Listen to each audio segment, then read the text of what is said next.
On today's podcast, we follow up on a conversation we had recently with Joe Kasper, assistant coach at Duke, on an idea he called the energy pie. And we have today with us again Coach Kasper from Duke, as well as Dr. Mayur Pandya. Guys, welcome to the podcast. Hey, thank you, Keith. We're thrilled to be here. Absolutely. Well, Joe, we got your background last week and talked about your journey through this profession, which for those of you who haven't had a chance to listen, I encourage you to go back there. Joe covered some great stuff with us.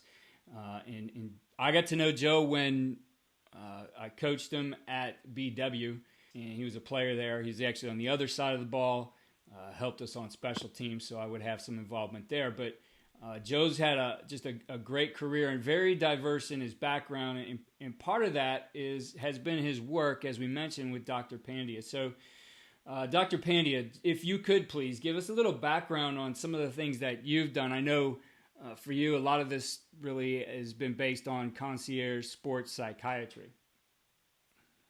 I appreciate again being here. And so my background obviously is in sports psychiatry, which really is sort of the infusion of clinical practice, clinical mental health practice in the context of sport.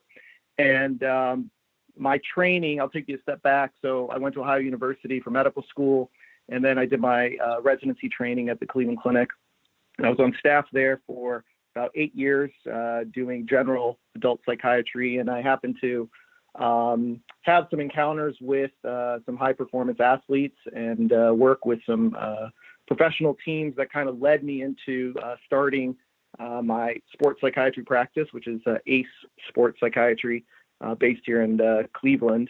And so, a lot of the work that I do from a clinical point of view is really, again, just working with professional athletes, high-performance athletes across, the three major sports leagues, several Division I schools, some individual professional athletes and such, as well as coaches and executives, because, I think there's been a lot of publicity and a lot of visibility around mental health issues in sport over the last several years.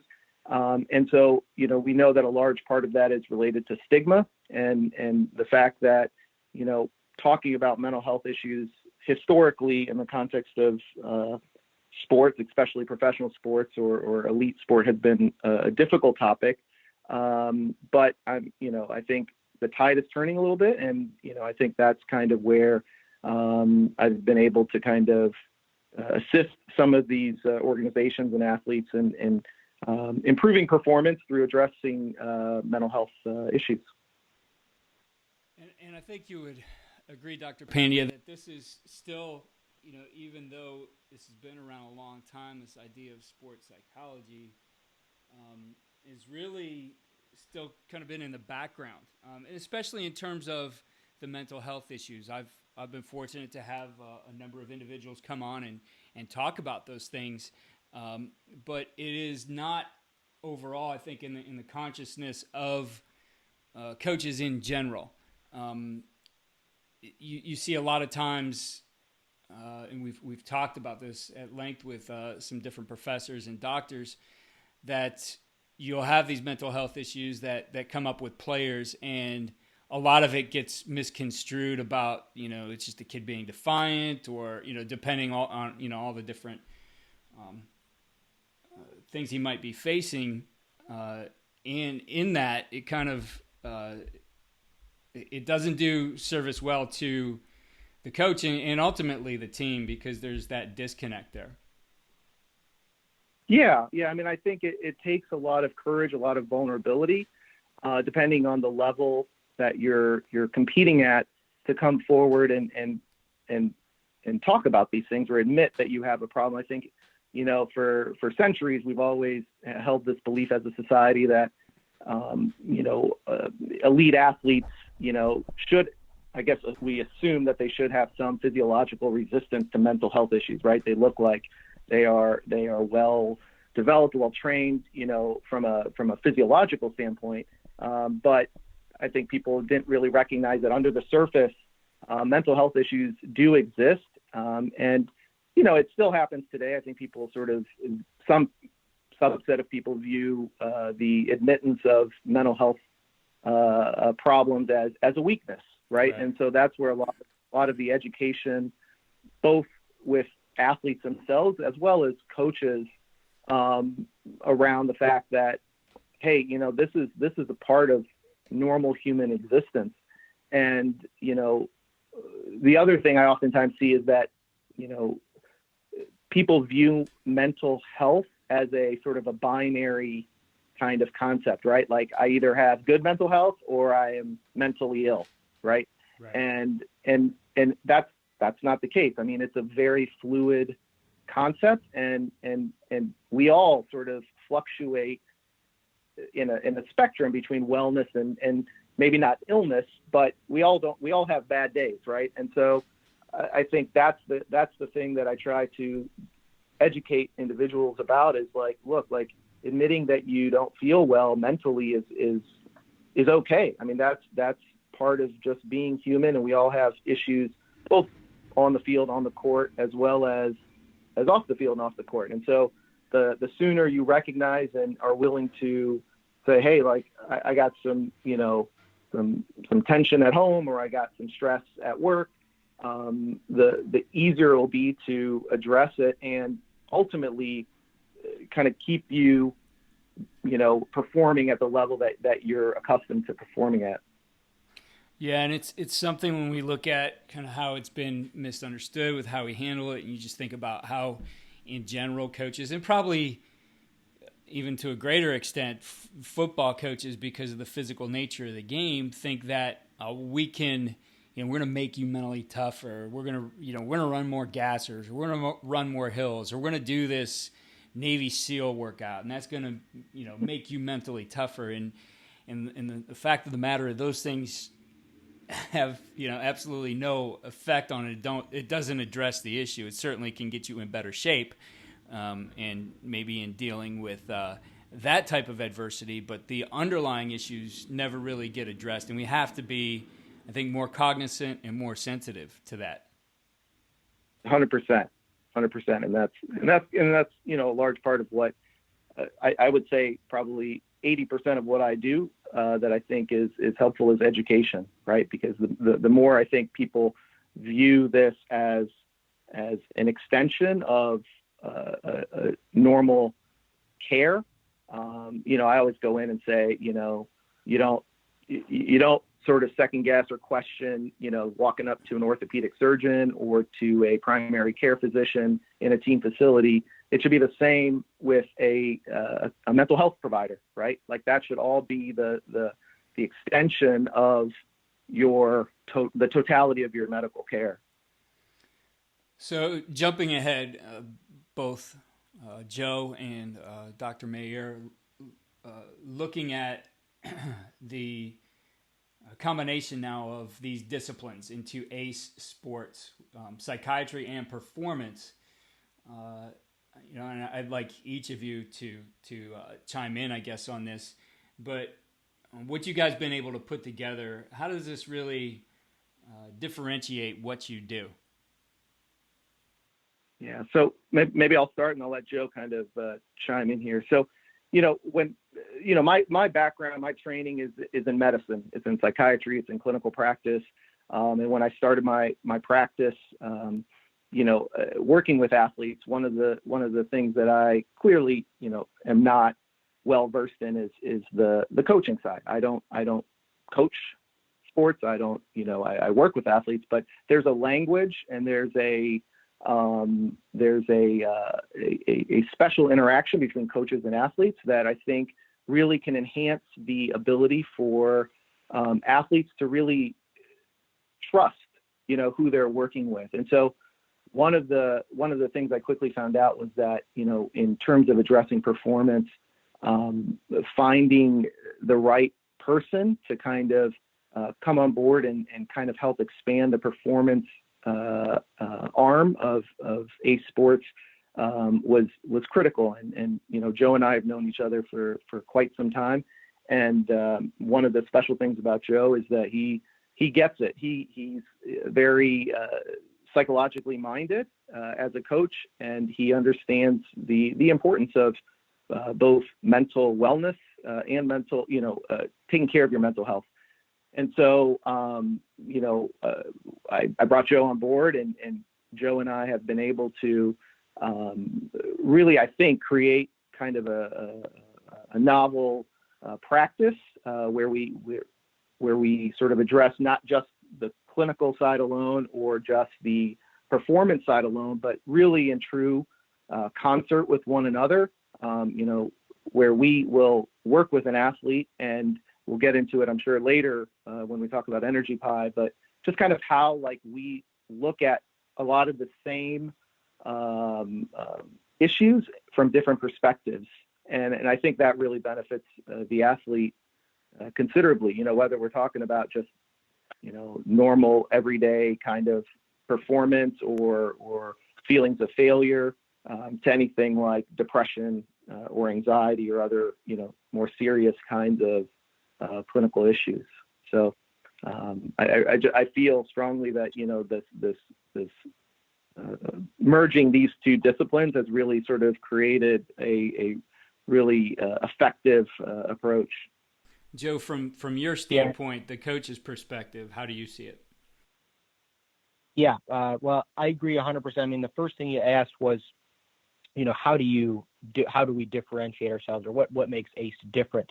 And it is, in fact, the engagement of the two disciplines, the psychiatric realm blended with the coaching realm. And a huge piece to it that I would say is the language piece, in terms of communication with players, and how a coach talks to a player versus how a doctor or a professional talks to a player is so different. And one of the things that Mayur has done a great job of, just as an observation from an observing perspective, or from a coach's perspective specifically, is that his ability to blend language and make things relatable to the player is so huge. And it makes it real, and it makes it applicable, right? So that's the thing, and that's the word I would focus on within this is, are we actually doing something for you? Are we moving the needle for you? And I think that's rooted in the fact that you can take information from us, myself and Mayur, and you can apply it real time, because it comes in a space, and it comes through a medium that is extremely relatable. It's not just the doctor, and it's not just coach speak. It's a blend of those two things.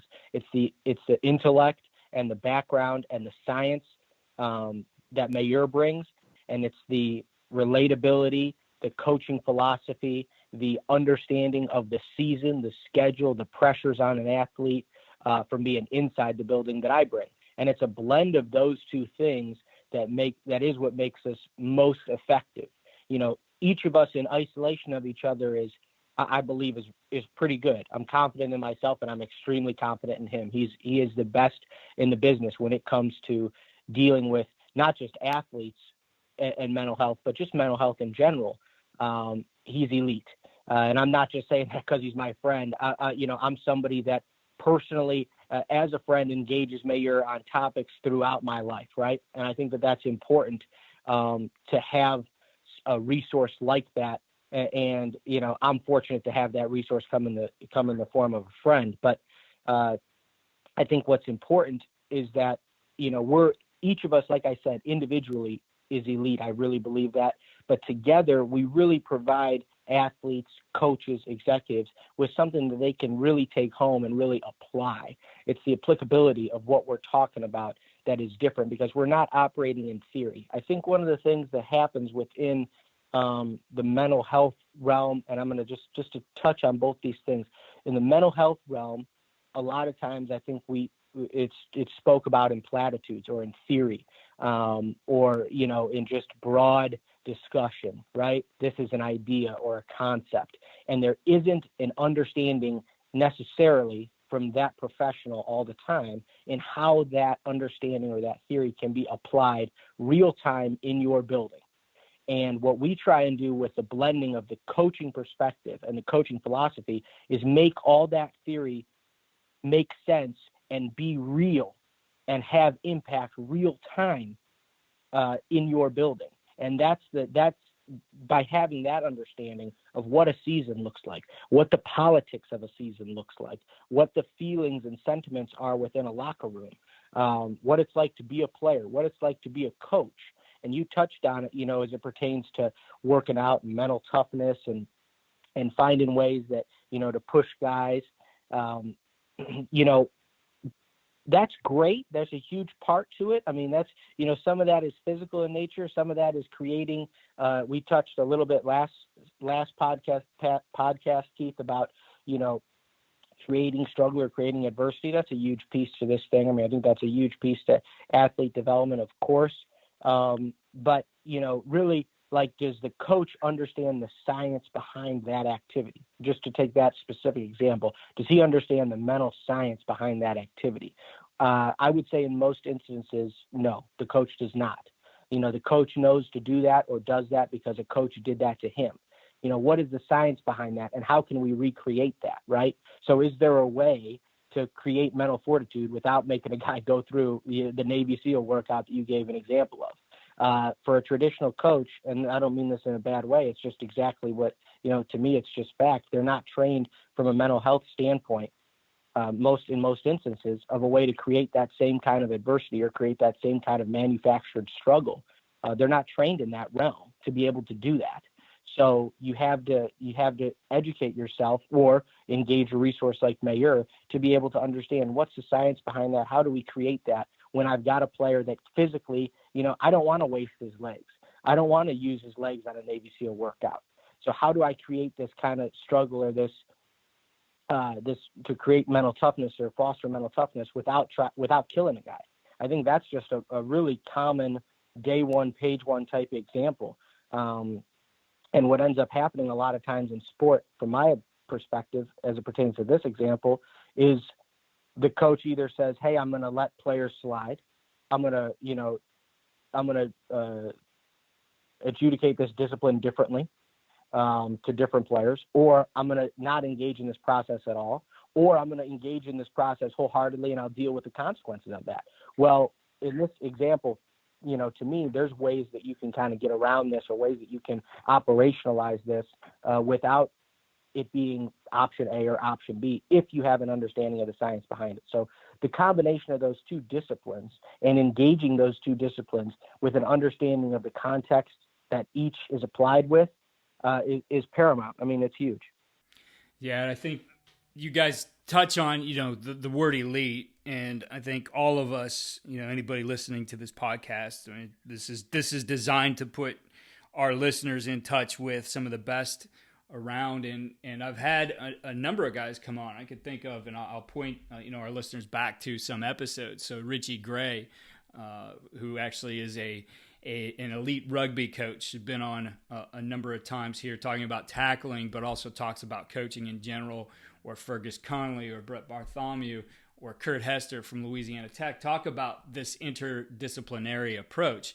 Doesn't mean that, Joe, you need to go out and be a sports psychologist, but you need to be able to be educated enough to be able to work directly with someone like Mayur, or work with other, for lack of better words, departments within your building, right? We get in these silos, and I'm the defensive line coach, and so I'm going to just focus on defensive line technique and strategy and close my door and work on those things. Well, that'll work for you.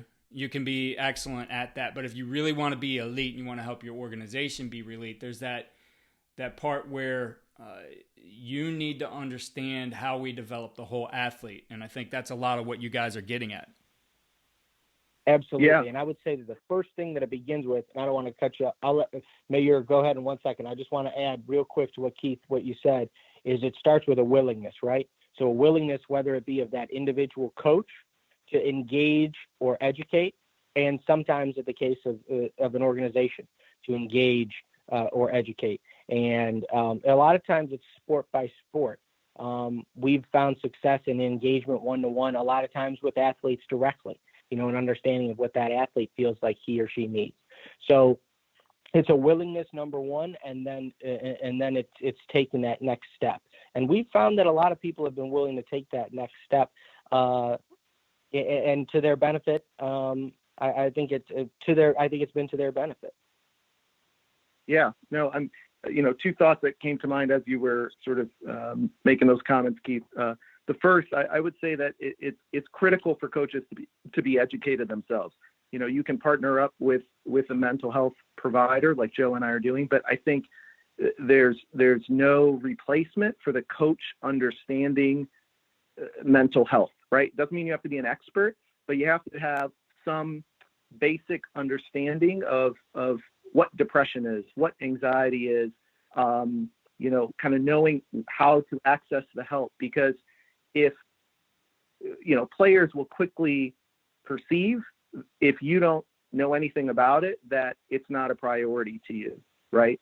And so if you can't speak to it on even a surface level, it quickly, the assumption is like, well, that's not important for coach to know. It's probably not that important of a topic. So I would say I would encourage all coaches, coordinators to have some understanding. And, these are things that you don't need to be an expert at, but I think you need to have some statistics, some facts, some understanding, so that if a player comes to you, you know how to respond in that way. The second thing is, I think, in terms of being educated, is I think you got to know what your resources are. And the thing that sort of sparked my comment to this was, you mentioned sports psychology. Well, so there's a wide spectrum of mental health care, right? And different providers. So there are sports psychologists, there are clinical sports psychologists, there are sports psychiatrists, there are counselors. And so you kind of have to know, some people are very focused on clinical, mental health only without the performance side. Some are, skilled in both the performance and the clinical, and some providers are performance-based only. And so, again, I see, I go into different organizations or different venues, and I see people sort of interchange these words frequently. And until you have a knowledge of who your resources are and what they can do for you, you don't know what you need, right? Or what else is left, what stone is left unturned. And so I think that's where I would encourage coaches to really sort of be well educated, within their organization or their school or their team. Yeah, and going back to something Joe brought up there, the idea that you guys bridge the gap between performance coaching and the psychological side of this is psychiatry, with a common language that you guys could use to communicate, ultimately to better help the athlete. And that kind of takes us to one of those concepts that's been created by A Sports, the idea of the energy pie. And Joe, you talked a little bit about that the last time, but I don't know which of you would like to tackle this to start, but I guess probably what would be useful right now, even though we've talked about it a little before, but to give us an overview of what that is. Energy pie is something, it's really a cornerstone piece to, what we at ACE have do. It's a cornerstone piece to how we engage our athletes. And it's a theory that we have found to be extremely applicable. We talked about applicability of what we're talking about, what we're trying to educate or how we're trying to influence. I think that one of the things it does best is it provides you with a real-time analysis to be able to be applied by athletes, coaches, executives alike. And I'll kind of just start out by just discussing, really by definition, it's an audit of our energy expenditure in relation to our mentality, right? So our mentality as a coach, our mentality as an athlete, and what does it mean by that? An audit of energy expenditure. It's, where are we investing? I made the comment last time, where are we investing the soul of our spirit? So where are we, and I say it in such a way because it has to engage more than just the, hey, I spent 2 hours working out today. I spent 2 hours studying film today. I spent 2 hours practicing today. It has to be, of your energy, of your spirit, how much of it was in that moment. If I was while I was working out, I was distracted because, something had happened to me. I had gotten into a fight with my wife before I had come into the building, or I have a flat tire that I know I have to deal with it and once practice is done. All those different things take a toll on your energy, and it takes a toll on your engagement in the process. And I think that what's lost a lot of times is, it's easy to break up and schedule and time manage. What's difficult to do is to really gauge your investment and audit yourself on such a granular level where you're looking at, where is my attention? Where is my spirit in these moments? And that's where you're talking about your energy pie. That's where you're talking about where are slices of my pie going to.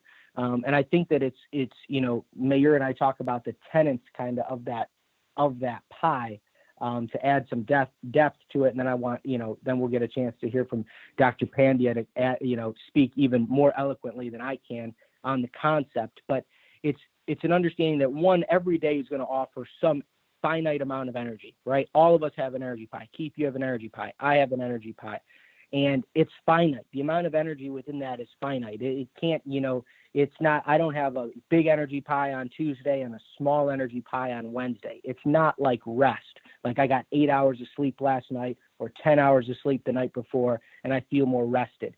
It's not energy in correlation to your rest. It's or your body or your physical state. It's energy in relation to really your mental state, but even deeper than that, your spirit and where your spirit is focused to. And it's an understanding, really the second piece to that is an understanding that every action either adds or subtracts from that pie. So whether it be, like I said, whether it be a fight you have with your wife, whether it be a test you have as a student athlete, whether it be an extracurricular you're doing as a student athlete, whether it be as a coach, your contract situation, whether it be your win-loss record midway through the season, all those things add or subtract from the pie. They have an impact on the pie. So if I'm busy at noon talking to my colleagues around the copy machine about the fact that we're, got 3 wins and 7 losses headed into week 11, I'm devoting energy to that thought and that concept, and part of my spirit is invested now in the worry and concern of, am I going to keep my job? Not so much in the task at hand. And when you're talking about divvying up slices of your pie, you've got to remember that, where you're devoting that pie to, where you're devoting your spirit to, your energy to, is critically important. And we'll talk as we continue on this about intentionality and about discipline and how it pertains to each individual. But the third part to it is an understanding that everybody's pie is sliced differently, and what people are able to take on from an energy perspective is different, person to person, coach to coach, player to player, executive to executive. It's different and individualized person to person. And you have to be mindful of that when you're working with somebody. From our perspective is that, what works for you may not work for me, Keith.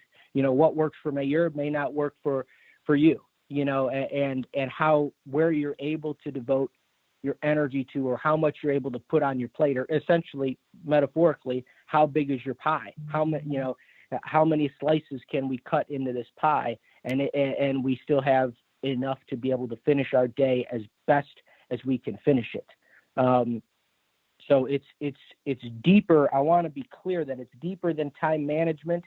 It's deeper than understanding how, am I rested physically, mentally? It's deeper than that. It's really an audit of where is my focus and the intentionality of my spirit. Where does that lie? And by auditing that, by having an awareness of that, and that's what the energy pie brings about at its core, is an awareness of that energy expenditure. So by having that awareness, you're able then to maximize it.